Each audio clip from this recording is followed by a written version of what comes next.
Neste exato momento, em algum lugar da China, uma máquina está extraindo combustível do ar. Não petróleo, não gás do solo, mas do ar e da água. Só isso. Este mesmo país transformou ar congelado em uma usina de energia capaz de iluminar uma cidade inteira por 10 horas seguidas.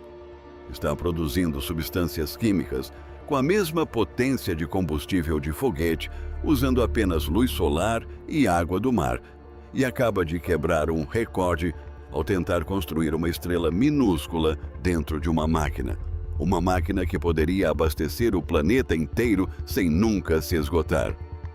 6 avanços tecnológicos diferentes, todos acontecendo simultaneamente, todos conectados a um único objetivo que a maioria das pessoas ainda nem ouviu falar. Ao final deste vídeo, você entenderá exatamente qual é esse objetivo e por que ele pode mudar quem detém o poder no mundo pelos próximos 100 anos. Se isso lhe parece interessante, curta e inscreva-se para não perder as próximas novidades, porque o que você está prestes a ver não é apenas uma invenção genial.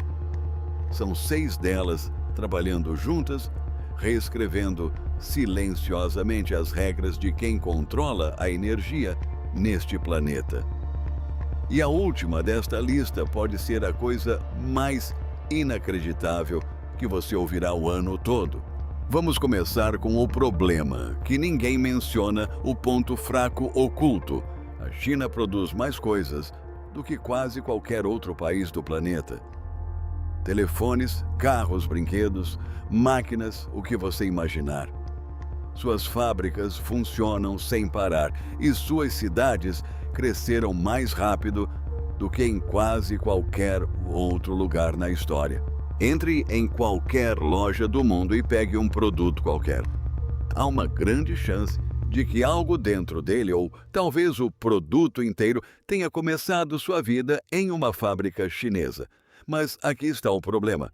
Todo esse crescimento precisa de energia e a maior parte dessa energia vem do petróleo. Mais de 70 em cada 100 barris que a China usa vem de outros países do Oriente Médio, da África e da Rússia.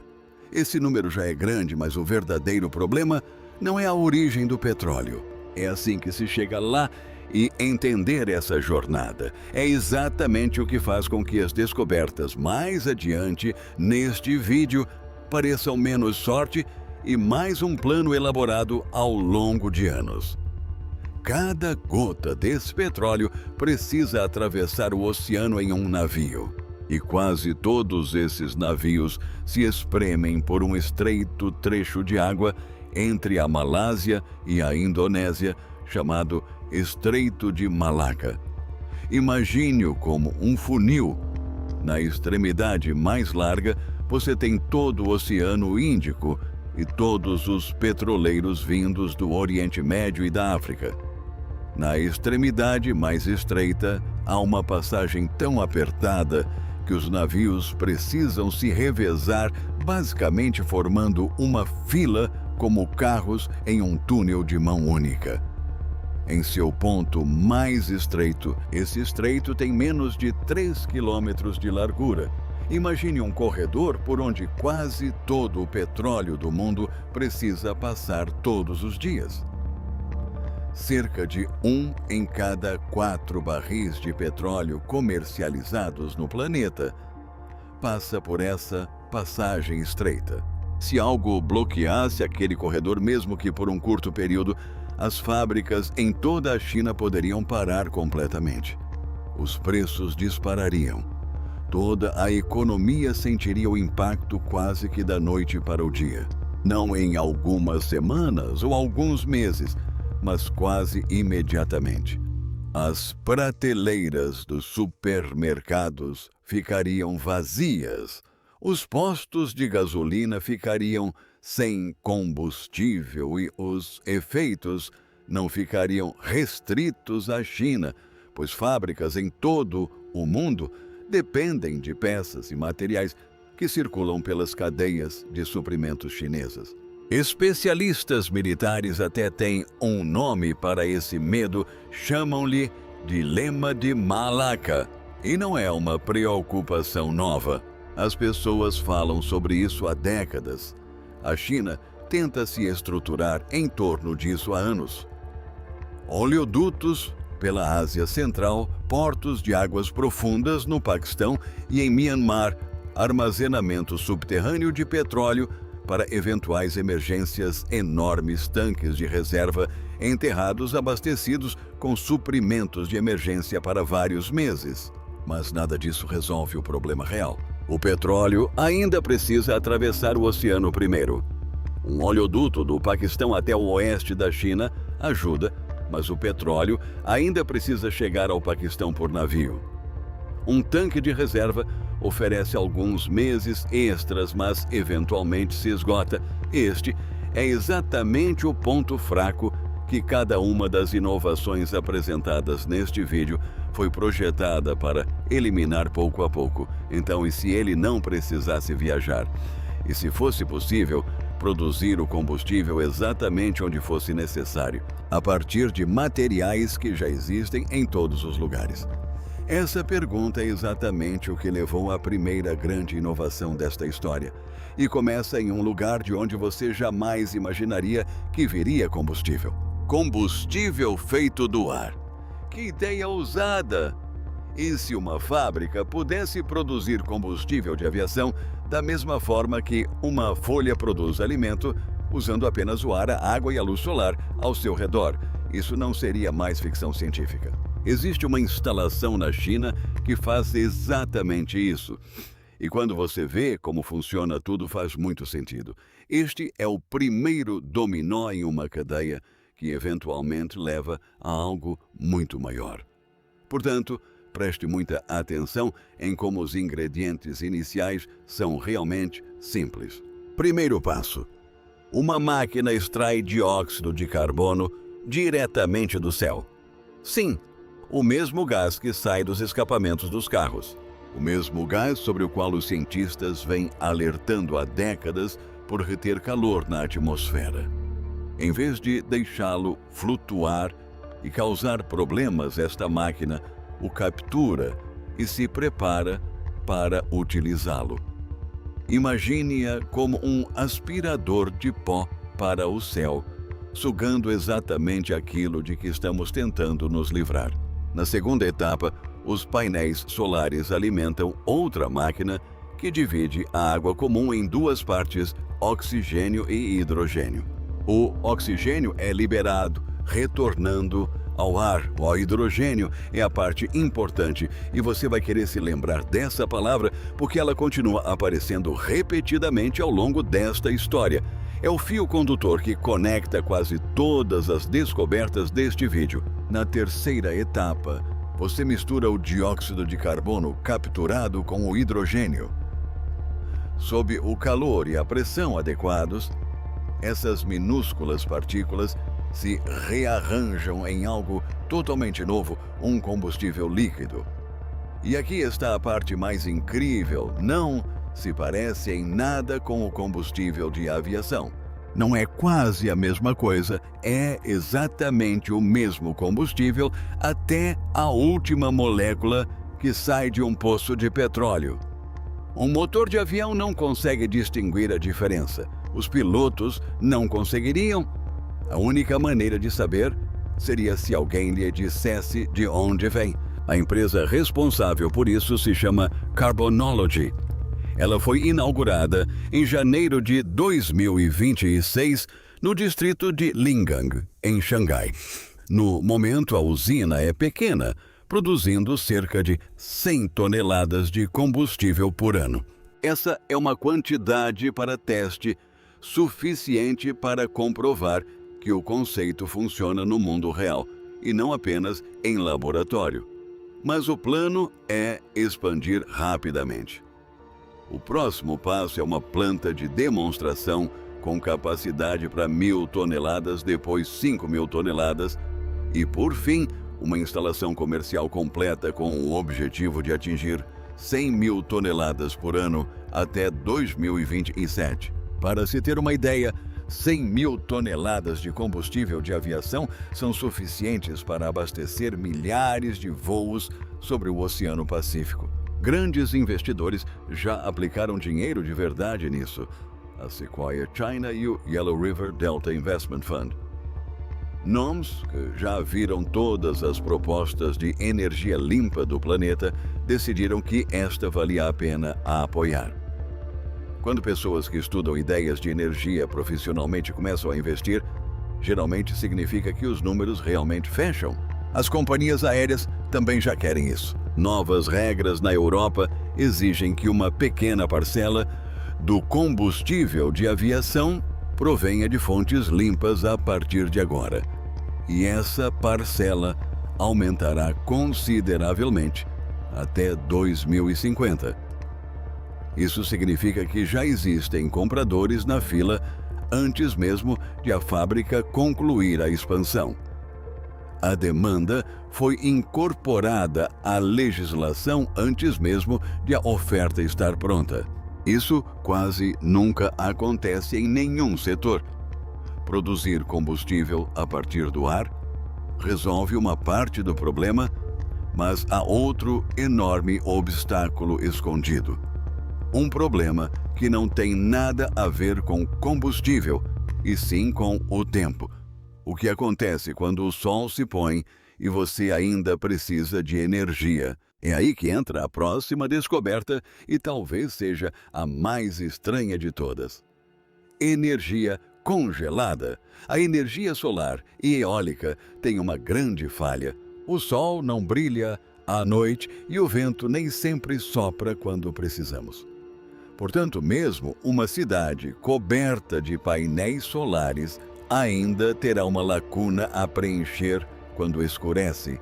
Essa lacuna é um dos principais motivos pelos quais a solução energética completa que estamos construindo tem demorado tanto para se concretizar.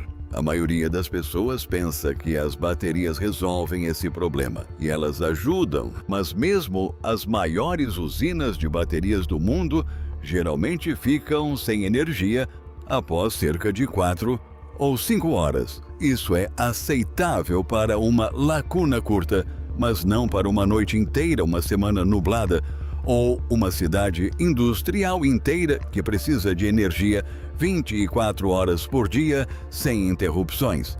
Pense da seguinte maneira: se um hospital fica sem energia à noite, você não pode simplesmente dizer aos médicos para esperarem até de manhã. Se uma fábrica, para no meio de uma produção reiniciá-la, pode custar milhões. Essa interrupção não é apenas inconveniente, é cara e às vezes perigosa. Então, os engenheiros no deserto de Gobi tentaram algo diferente. Eles congelaram o ar. Basicamente é isso. Eles pegam ar normal, o mesmo que você está respirando agora, e o resfriam a uma temperatura de cerca de menos 194 graus Celsius. A essa temperatura, o ar deixa de ser um gás e se torna líquido. Você pode despejá-lo em tanques, armazená-lo como qualquer outro líquido, e ele fica lá quieto, retendo toda aquela energia potencial, apenas esperando. Quando chega ao é hora de usar essa energia, eles deixam o ar líquido aquecer novamente. Conforme aquece, ele se transforma novamente em gás e se expande, não pouco. Ele se expande 750 vezes o seu tamanho líquido. É como pegar uma garrafinha de água e de repente ter água suficiente para encher uma piscina de quintal. Essa onda de ar em expansão gira turbinas e essas turbinas geram eletricidade. Esta instalação fica ao lado de uma gigantesca fazenda solar que produz 250 megawatts de energia. Durante o dia, o excesso de energia solar que normalmente seria desperdiçado é usado para congelar mais ar. À noite, esse ar congelado se transforma novamente em eletricidade e mantém as luzes acesas por 10 horas seguidas. Isso é mais que o dobro do que as melhores usinas de baterias conseguem fazer e não precisa de nenhum dos materiais raros que as baterias normalmente exigem. Nada de lítio, nada de cobalto, nada de minerais de terras raras que precisam ser extraídos do solo em um país, transportados para outro para processamento e em seguida enviados para outro lugar para serem montados. Apenas ar temperaturas frias e equipamentos industriais que podem ser construídos em qualquer lugar. A instalação produz aproximadamente 180 gigawatts-hora de energia por ano e está em operação desde o final de 2025. Isso não é mais um teste ou um protótipo, é uma usina de energia em funcionamento. Isso resolve o problema da eletricidade durante a noite, sendo uma das soluções mais difíceis. Estão no caminho de um sistema energético totalmente autossuficiente. Mas algumas máquinas, como navios e fábricas, não podem simplesmente funcionar com eletricidade. Elas precisam de um combustível real que possam armazenar e queimar. E a resposta para isso vem de uma substância química que a maioria das pessoas só conhece dos produtos de limpeza. E é exatamente aí que a história continua. A substância química de limpeza que move navios. Existe uma molécula na qual a maioria das pessoas nunca pensa duas vezes. Amônia.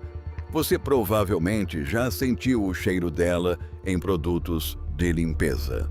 Simples, entediante e onipresente. Mas a amônia tem um superpoder que a maioria das pessoas desconhece: o hidrogênio.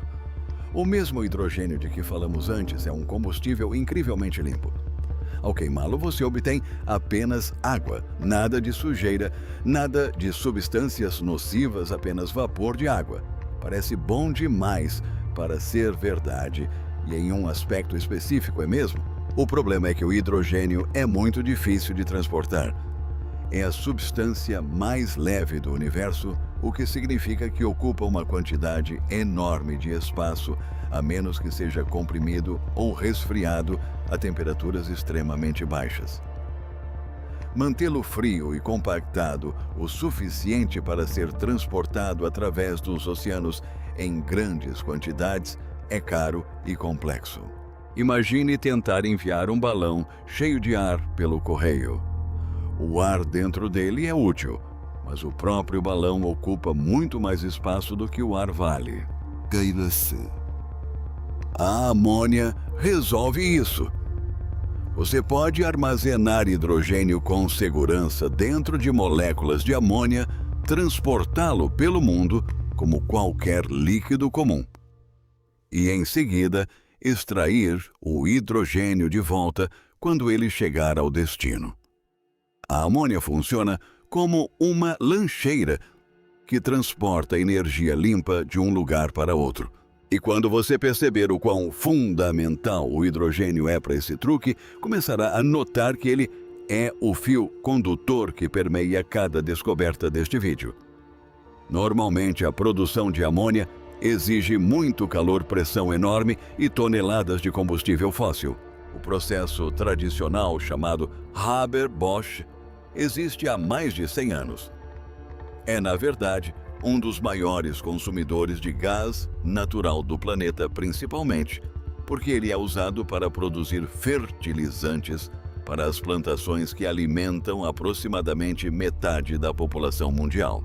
Sem isso, bilhões de pessoas passariam fome, portanto não é algo que o mundo possa simplesmente parar de fazer.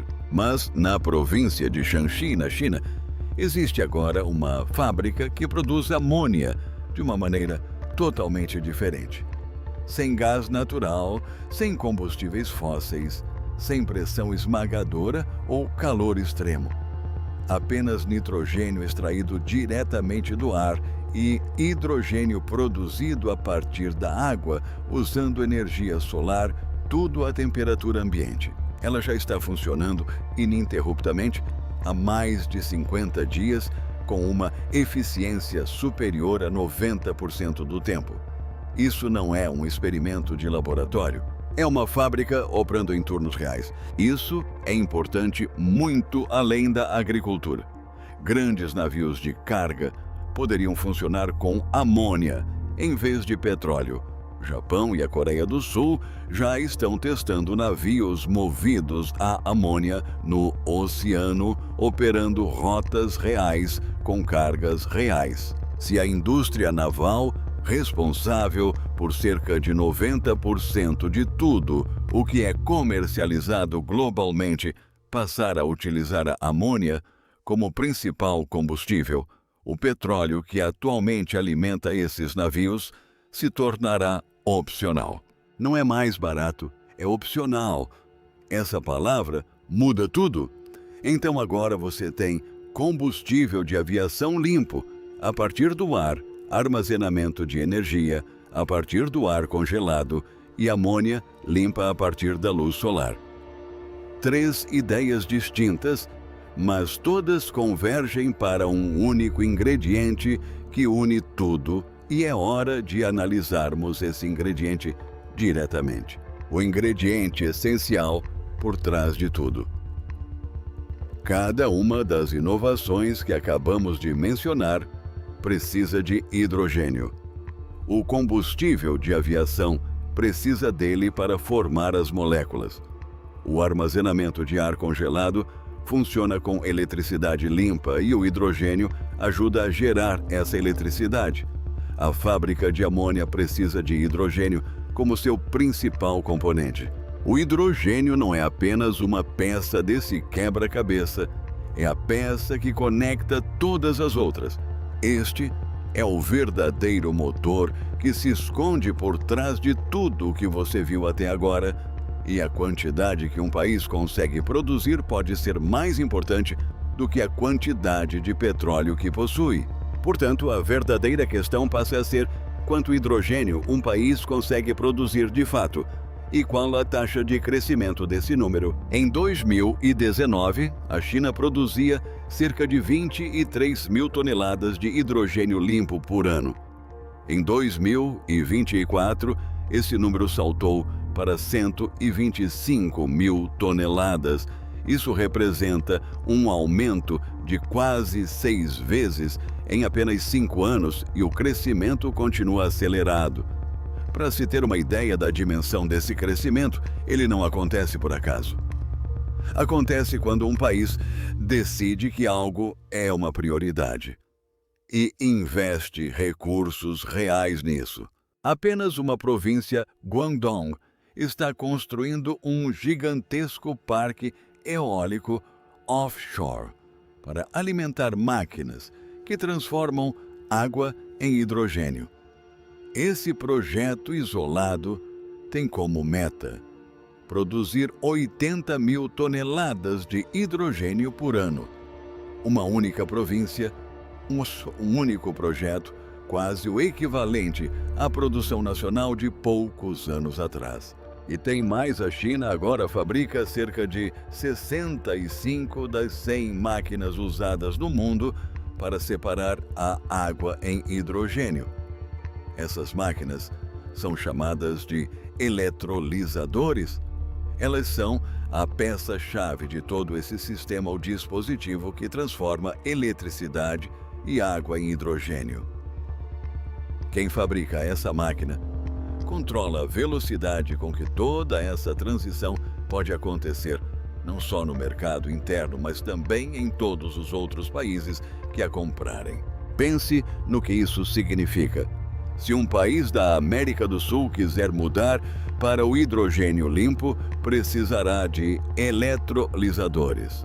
Se uma nação da África quiser construir uma fábrica de amônia verde, precisará de eletrolisadores. Se uma companhia aérea europeia quiser combustível de aviação sintético, todo o processo começa com um eletrolisador e a maioria dessas máquinas virá de um único país. O governo até mesmo tornou o hidrogênio parte oficial da legislação energética nacional, conferindo-lhe a mesma importância que o petróleo e o gás. há uma meta concreta de torná-lo barato o suficiente para competir com o petróleo em poucos anos. Tudo isso apoiado por um enorme investimento direto. Estamos falando de bilhões de yuans comprometidos para que isso aconteça. Não como um projeto de pesquisa, mas como infraestrutura nacional. Até mesmo as antigas empresas petrolíferas estão sentindo a mudança. Uma das maiores refinarias de petróleo do país viu seus lucros caírem em mais de 1/3 em 2025. Não porque as pessoas deixaram de usar energia, mas porque as alternativas começaram a competir e a resposta delas foi reveladora. Em vez de lutar contra a mudança, investiram quase 800 milhões de yuans para transformar uma de suas antigas usinas de combustível em uma fábrica de querosene de aviação limpo. Uma empresa construída sobre o petróleo agora está se reconstruindo em torno de algo completamente diferente, o que demonstra o quão real essa transformação já se tornou. Mas ainda falta mais uma peça para essa história. Uma que faz todo o resto parecer pequeno em comparação. Cadê? E é a peça que une todo o vídeo. A peça final do quebra-cabeça. Todas as tecnologias que acabamos de mencionar ainda dependem de algo fora de seu controle. A energia solar precisa de luz solar. A energia eólica precisa bem de vento. Mesmo os melhores sistemas de armazenamento apenas contornam o fato de que o fornecimento de energia não é constante o tempo todo. Você pode armazená-la, esticá-la e guardá-la para mais tarde, mas ainda estará correndo atrás de algo que vem e vai. Então, e se existisse uma fonte de energia que nunca parasse sem necessidade de luz solar, sem necessidade de vento, apenas energia constante, dia e noite, independentemente do clima da estação do ano ou de onde você esteja no mapa. Só existe uma tecnologia capaz de fazer isso, a energia de fusão, o mesmo processo que alimenta o próprio Sol. A ideia básica é a seguinte: você pega dois átomos minúsculos e os força a se unirem sob calor extremo, temperaturas mais altas que o centro do Sol. Quando se combinam, liberam uma enorme explosão de energia. Nenhum gás nocivo é liberado, nem resíduos perigosos são deixados para trás. E o combustível necessário vem do hidrogênio que vem da água, e a água cobre a maior parte deste planeta. Você poderia manter um reator de fusão funcionando por séculos usando o hidrogênio de um único lago. A principal máquina de fusão da China chama-se EAST, sigla para Experimental Advanced Superconducting Tokamak, Tokamak Superconductor Avançado Experimental. Trata-se basicamente de uma câmara gigante em forma de rosca, revestida com poderosos ímãs que mantém uma nuvem de gás superaquecido no lugar. Este ano alcançou um marco importantíssimo, mantendo uma reação estável por mais tempo do que qualquer tentativa anterior em qualquer lugar do mundo. Ultrapassou o que os cientistas chamam de limite de Greenwald, que é uma forma técnica de dizer que realizou algo que não deveria ser fácil. A energia de fusão ainda não está pronta para o uso diário. Ainda faltam anos para que ela possa abastecer sua casa ou carregar seu celular.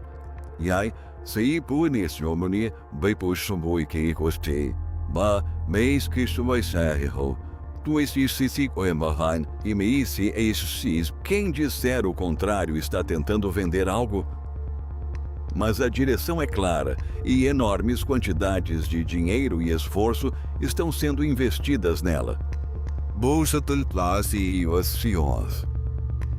E quando você entender o que a fusão pode desbloquear, cada descoberta anterior neste vídeo começará a aparecer uma peça de uma máquina muito maior. Eis por que isso é tão importante. Cada descoberta inovadora neste vídeo se torna ainda mais poderosa quando combinada com um fornecimento ilimitado de energia limpa. As fábricas de combustível de aviação poderiam expandir-se indefinidamente, produzindo todo o combustível que as companhias aéreas pudessem precisar. A produção de hidrogênio poderia tornar-se praticamente ilimitada, abastecendo fábricas de amônia, usinas de combustível e redes elétricas em todo o mundo. O armazenamento de ar congelado poderia sustentar redes elétricas inteiras que nunca ficariam sem energia, pois a eletricidade que as alimenta nunca pararia. Junte tudo isso e você terá algo que o mundo nunca teve antes: um ciclo completo. Você fornece ar, água e eletricidade.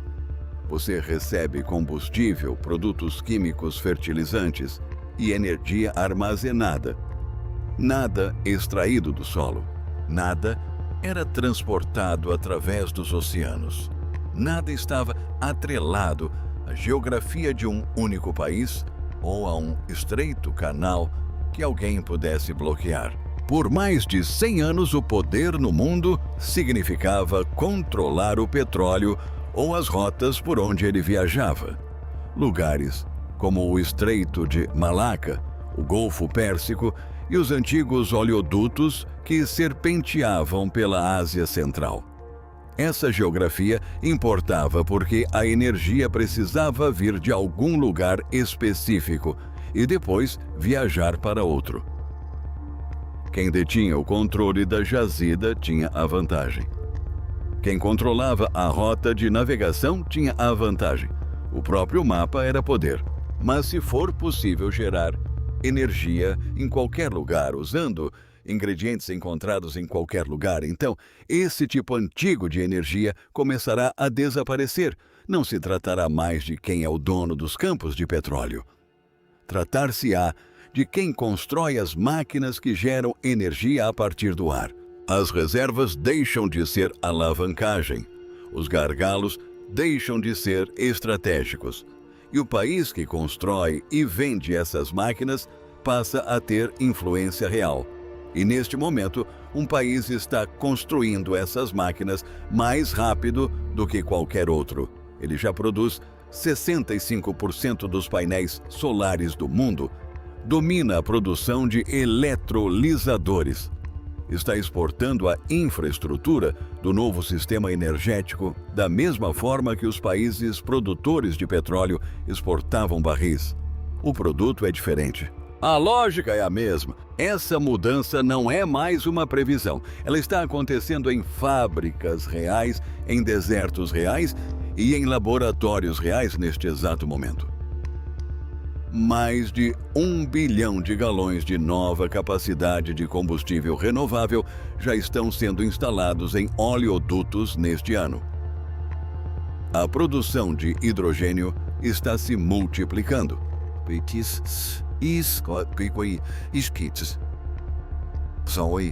Refinarias inteiras estão sendo reconstruídas com base em insumos sintéticos. Não se trata de plantas em um slide. São verdadeiros canteiros de obras com guindastes e concreto. O mundo que girava em torno do petróleo não anunciou seu próprio fim. Ele simplesmente começou a perder terreno para algo mais rápido, mais limpo e impossível de bloquear. Uma instalação de cada vez, uma tecnologia de cada vez. Um país construindo as máquinas enquanto todos os outros ainda debatem se a transição é real. Se este vídeo te deu algo novo para pensar, curta, inscreva-se e ative as notificações, porque o próximo vídeo vai conectar ainda mais pontos que você provavelmente ainda não viu. Aqui vai uma pergunta: se a energia pudesse realmente ser gerada a partir do ar e da água, qual país você acha que está menos preparado para esse tipo de mudança? Deixe sua resposta nos comentários.